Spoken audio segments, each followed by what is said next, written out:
امام غزالی رحمۃ اللہ تعالیٰ علیہ فرماتے ہیں جب تو مخلص ہوتا ہے تو اللہ تیرے عمل کو قوت دے دیتا ہے۔ آپ نے ایک واقعہ لکھا ہے، ایک آدمی تھا تو اس نے دیکھا کہ اس کے شہر کے اندر ایک بہت پرانا درخت ہے، تو لوگ اس درخت کی پوجا کرنے لگ گئے۔ اس بندے کو بڑا جلال آیا، نیک آدمی تھا، اس نے کلہاڑا رکھا کندھے پہ، آج میں درخت کاٹوں گا۔ چلا گیا، جب پہنچا نا درخت کاٹنے کے لیے تو اس نے، ابھی وہ چوک میں تھا کہ ایک شخص ملا اسے، اس نے کہا میں نہیں کاٹنے دوں گا۔ کہا تو کون ہے؟ میں تو کاٹوں گا۔ کہا تو نہیں نہ کرتا اس کی پوجا، دنیا کرتی ہے، تجھے کیا لگے؟ معاذ اللہ، یہ بھی وسوسہ ہے نا، تجھے کیا لگے؟ اور ذرا بحث زیادہ ہوئی تو اس نے، وہ سمجھ گیا کہ یہ شیطان ہے مجھے منع کرنے والا۔ اب اس نے کیا کیا؟ میں نہیں کاٹنے دیتا۔ کہا نہیں میں کاٹوں گا۔ بار بار دل سے خیال آتا کہ یہ شیطان لگتا ہے، لیکن وہ انسانی شکل میں تھا، بات واضح نہ ہو سکی، بحث ہو گئی، یہاں تک کہ تلخی ہوئی، تلخی آگے بڑھی تو ہاتھا پائی ہوئی۔ اس نیک آدمی نے الٹے ہاتھ سے اس شیطان کو پکڑا اور زمین پر پٹخ مارا، بچھاڑ دیا، اور کلہاڑی لے کے کہنے لگا پہلے تیرا گلا کاٹوں گا پھر درخت کاٹوں گا۔ امام غزالی کہتے ہیں کہ وہ شیطان انسانی شکل میں اندر سے بولا، کہنے لگا اگر تو مجھے چھوڑ دے تو تیرا ایک فائدہ کر دیتا ہوں۔ اس نے کہا وہ کیا؟ کہنے لگا 2 دینار، روز تجھے فجر کے وقت اٹھے گا تو تیرے سرانے ملا کریں گے 2 دینار۔ درخت کاٹ کے تجھے کیا ملے گا؟ تو اس طرح کر، اس سے غریبوں کی مدد بھی کرنا، کھانا بھی، کوئی انسٹیٹیوٹ، کوئی ادارہ، کوئی جامعہ بھی بنا لینا۔ ہمیں چھیڑ کے درخت کاٹ کے، یہ بہت سارے لوگوں پہ حکومتیں ایسا کرتی ہیں، یہ مشورے دیتے ہیں مولانا آپ حکومت کے مسئلے میں نہ آئیں، آپ فنڈ لیں، آپ فلانا کام کریں، ادارہ بڑا کریں، آپ کو کیا لگے؟ اور یہ بھی ایک ترتیب ہوتی ہے۔ آپ اور بہت سارے لوگ مشورہ دیتے ہیں جی ٹھیک ہے دین کا کام زیادہ ہوگا، ادارے زیادہ بنیں گے، بچے زیادہ پڑھیں گے، لیکن دین کا یہ مزاج یہ ہے کہ جو غلط بات کرے اسے روکا بھی جائے اور ٹوکا بھی جائے، اسے سمجھایا بھی جائے، یہ مزاج ہے دین۔ اس بندے کے اندر لالچ بیدار ہو گیا، اس نے کہا بات تو ٹھیک ہے، اور پھر اندر نیا وسوسہ آیا کہ درخت کاٹ دوں گا تو بندے کل کسی اور کو پوجنے لگ جائیں گے، تو پیسوں کا فائدہ، غریبوں کی مدد ہوگی، فلاں نیکی ہوگی، فلاں خیر ہوگا، فلاں ویلفیئر ایسوسیشن بن جائے گی۔ گھر جا کے واپس چلا گیا، چھوڑ دیا، درخت کاٹنے کا ارادہ ختم۔ واپس گیا نا گھر، رات کو سویا، سویرے اٹھا تو 2 دینار پڑے تھے، بڑا راضی ہوا، کچھ کھایا، کچھ کھلایا، کچھ رکھا، کچھ بانٹا۔ اگلے دن پھر اٹھا تو پھر 2 دینار پڑے تھے، کچھ کھایا، کچھ کھلایا، کچھ بانٹا، کچھ لوگوں میں تقسیم کیا۔ 5-6 دن تو پیسے آتے رہے، 7ویں دن اٹھا تو کوئی شے نہیں تھی، 8ویں دن پھر کوئی نہیں تھی، 9ویں دن پھر کوئی شے نہیں۔ اب پھر کلاڑا اٹھا لیا، میں درخت کاٹوں گا۔ پھر چوک میں گیا، پھر شیطان انسانی شکل میں، اب پھر گفتگو ہوئی، میں کاٹوں گا۔ اس نے کہا اب نہیں تو کاٹ سکتا، میں لڑوں گا۔ کہا تو اب لڑ بھی نہیں سکتا۔ اب جب گتھم گتھا ہوئے، ہاتھا پائی ہوئے، جھگڑا ہوا تو شیطان نے پکڑ کے نہ الٹے ہاتھ سے زمین پہ دے مارا، 2-3 تھپڑ اس شخص کے ہاتھ پہ دیے، کلاڑا چھین، چل دوڑ جا۔ اب وہ کہنے لگا سچ بتا تو ہے کون؟ کہنے لگا میں شیطان ہوں۔ تو کہا ابھی 1 ہفتہ پہلے میں نے تجھے بچھاڑ دیا تھا، آج تو طاقت کہاں سے لایا؟ اس نے کہا میری طاقت اتنی ہے، تیری ختم ہو گئی ہے، میرے اندر قوت اتنی ہے، تیرے اندر ختم ہو گئی۔ کہا کیوں؟ تو شیطان کہنے لگا جب تو 1 ہفتہ پہلے آیا تھا تو رضا الہی کے لیے آیا تھا، آج تو اس لیے آیا ہے، اس لیے آج تو آیا ہے کہ تجھے 2 دینار نہیں ملے۔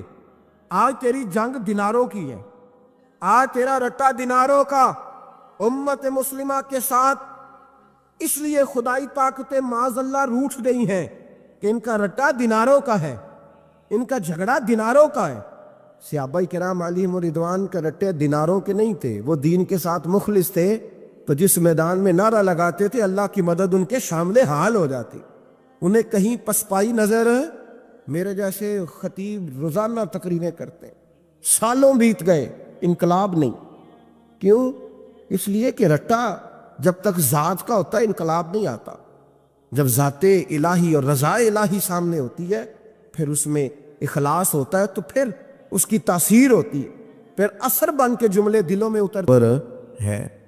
اس لیے حضور نے فرمایا ہے کہ اللہ نہ تمہاری جیب دیکھتا ہے نہ چہرہ دیکھتا ہے، وَلَٰكِن يَنْظُرُ إِلَىٰ قُلُوبِكُمْ، وہ جب دیکھتا ہے تمہارے دل دیکھتا ہے۔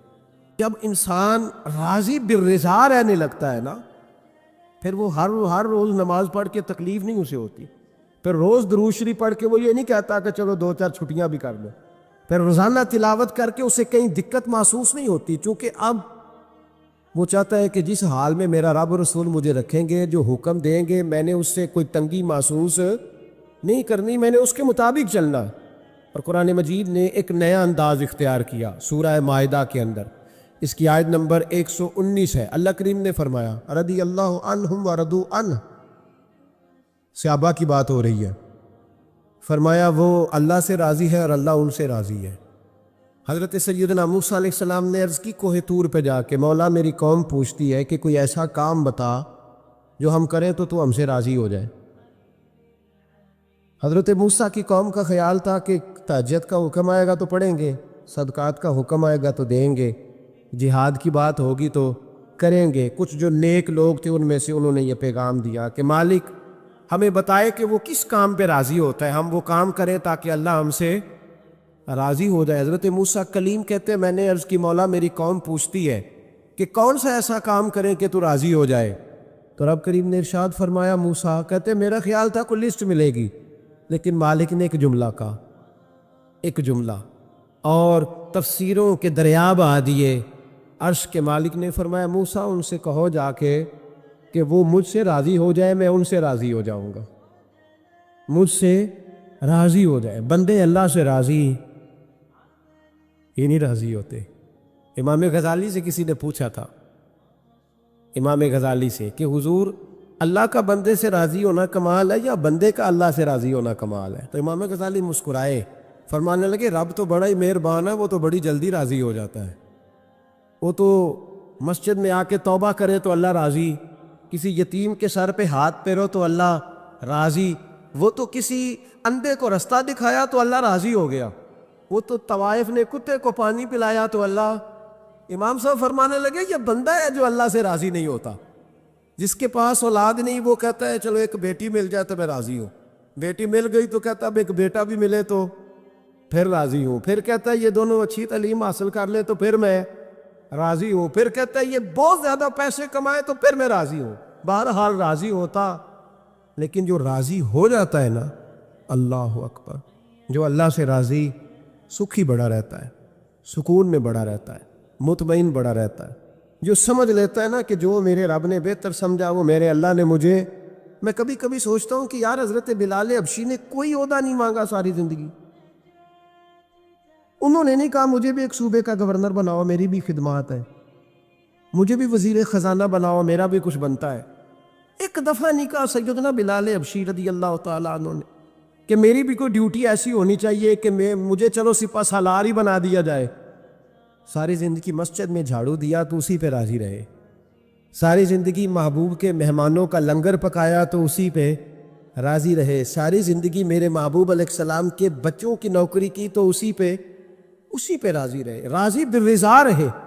حدیث پاک سنیے، نبی پاک علیہ السلام نے ایک دن صحابہ سے پوچھا کہ تم کیا سمجھتے ہو، اپنے دل کو جب پوچھتے ہو، دل پہ توجہ کرتے ہو تو کیا جانتے ہو؟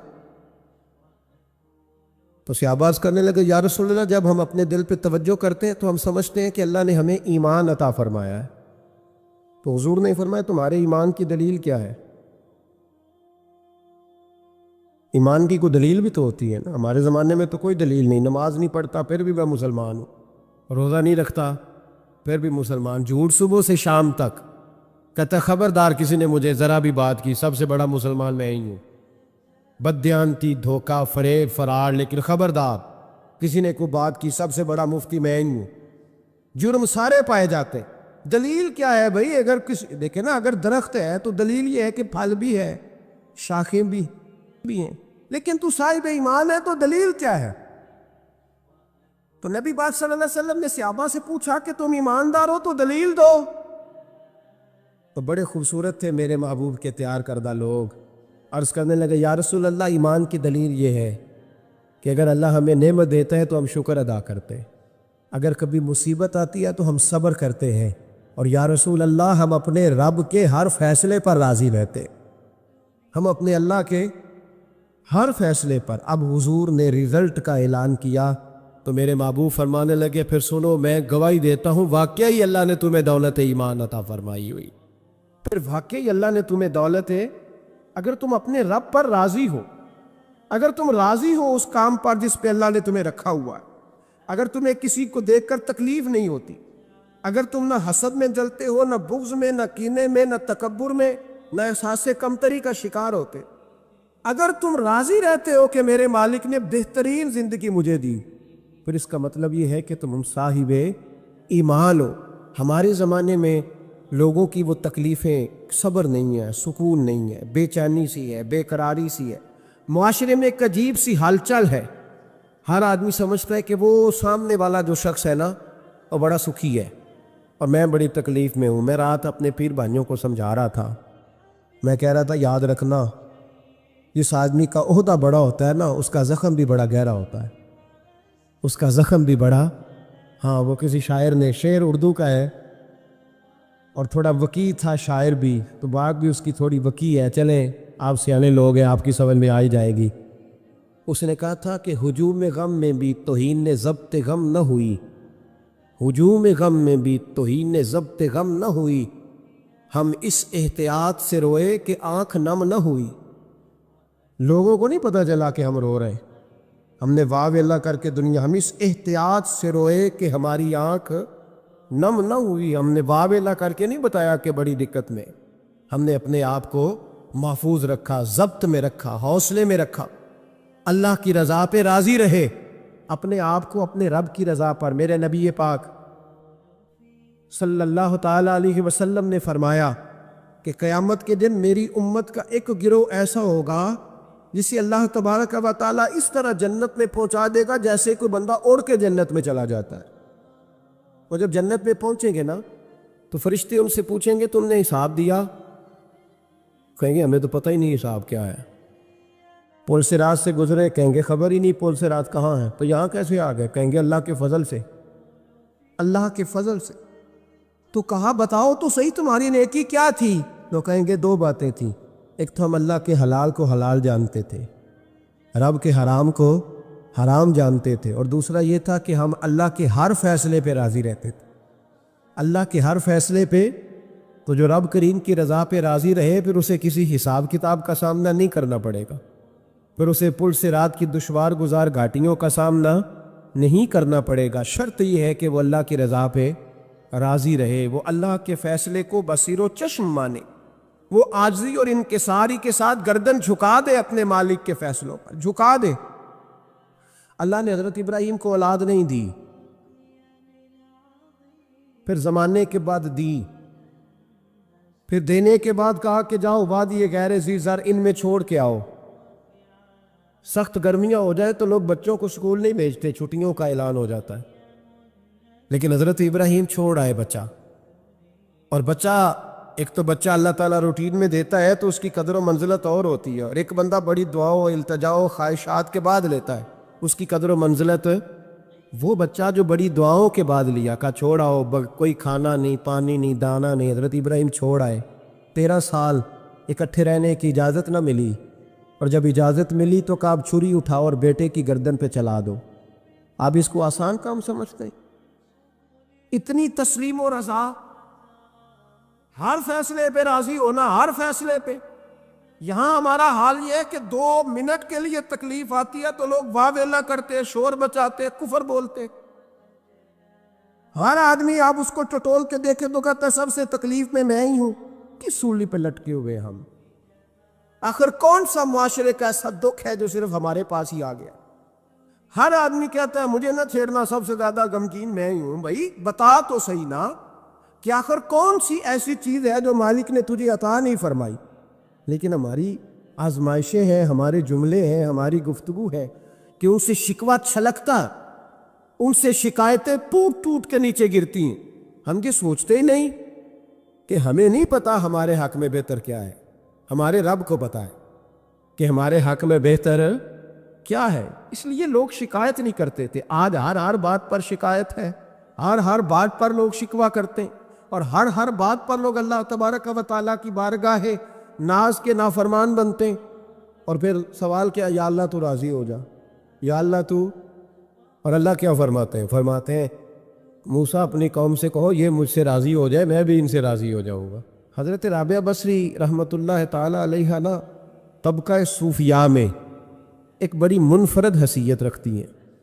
علیحدہ ایک مقام ہے، اور ان کی زندگی بتاتی ہے کہ اللہ کی معرفت اور رب تبارک و تعالیٰ کا قرب صرف مرد کے لیے خاص نہیں، اگر عورت بھی توجہ کرے تو اللہ اسے بھی خزانے کھول کے عطا فرماتا ہے، اسے بھی اللہ خزانے کھول۔ حضرت رابعہ بصری اکثر نہ اولیاء اللہ کی مجالس میں جا کے بیٹھتی تھی، بیٹھتی پردے کے اندر تھی لیکن بیٹھا کرتی تھی۔ جو لوگ اس رستے کے مسافر ہوتے ہیں وہ بات کو سمجھتے ہیں کہ یہ گہرا معاملہ ہوتا ہے، کسی جگہ سے کوئی ایسی چیز ملتی ہے جس کو فوری طور پر طبیعت اور نفس قبول نہیں کرتا، لیکن جو صوفیاء ہوتے ہیں نا، سالکین طریقت، معرفت کے رستے کے مسافر، وہ چونکہ مسافر ہوتے ہیں تو انہیں جو بندہ بھی منزل کا رستہ بتاتا ہے وہ اس کی بات غور سے سنتے ہیں، اعتراضات نہیں کرتے، شکوے نہیں کرتے، بن کے نہیں بیٹھ جاتے۔ ہمارے زمانے میں مسافر نہیں ہیں طریقت کے، ہمارے زمانے میں یہاں مرید کامل ہیں یا پھر پیر ہیں جو مطلق العنان ہے، جن کے سامنے جو سوال ہی نہیں پیدا ہوتا کسی اور کی بھی سنے، ممکن نہیں۔ حضرت رابعہ بصری بیٹھی تھی، حضرت سفیان ثوری بہت بڑا نام ہے، یہ وہ شخصیت ہے کہ جب جایا کرتے تھے تو اولیاء اللہ کھڑے ہو کے ان کا استقبال کرتے، بغداد میں اتنا بڑا درجہ تھا ان کا۔ حضرت جعفر بن سلیمان بھی بیٹھے تھے، سفیان ثوری بھی بیٹھے تھے۔ تو حضرت سفیان ثوری دعا مانگنے لگے، جناب رابعہ بصری پردے کے اندر بیٹھی ہوئی تھی، دعا مانگنے لگے، اے اللہ مجھ سے راضی ہو جا، اے اللہ مجھ سے راضی ہو جا، اے اللہ مجھ سے۔ دیر تک دعا مانگتے رہے تو بی بی صاحبہ، مائی صاحبہ اندر سے بول پڑی ناراض ہو کے، کہنے لگی بس کر سفیان، کیا دعا مانگ رہا ہے تو، کب سے میں سن رہی ہوں، بس کر۔ کیا ہوا، تو کیوں ناراض ہوتی ہے؟ فرمانے لگی سفیان تو نے ایک بار بھی کہا، میں نے برداشت کیا، دوسری بار بھی کہا، بتائیے دعا ٹھیک ہے کہ نہیں ان کی؟ اے اللہ تو مجھ سے راضی ہو جا، اس دعا پہ ناراض ہوگی مائی صاحبہ۔ کہنے لگی تو نے ایک بار بھی مانگی تو میں چپ رہی، دوسری بار بھی مانگی تو اب تو چپ ہی نہیں کر رہا، بس کر۔ تو حضرت سفیان کہنے لگے چل میری اصلاح کر دے۔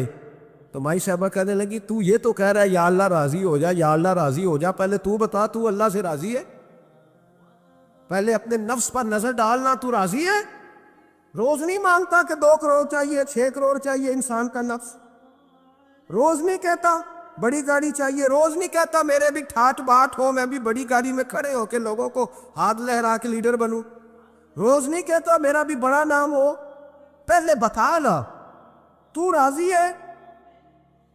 حضرت سفیان ثوری نے جب بات سنی تو جھگڑا نہیں کیا بلکہ اللہ اکبر کہا اور چیخ مار کے رونے لگے، کہنے لگے رابعہ تو سچ کہتی ہے، ابھی تو میں اس منظر تک نہیں پہنچا کہ میں رب سے راضی ہو جاؤں تو میں اسے راضی کرنے چلا ہوں، تو سچ کہتی ہے۔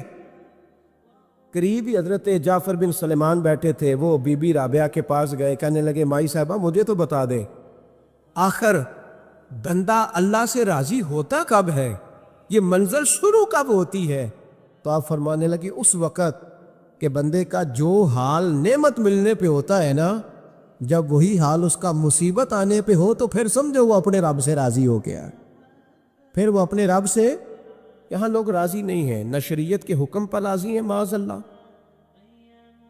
نہ دین کے آنے پر راضی ہیں، نہ نفاذ شریعت پر راضی ہیں، نہ لوگ اپنے ہر معاملے میں۔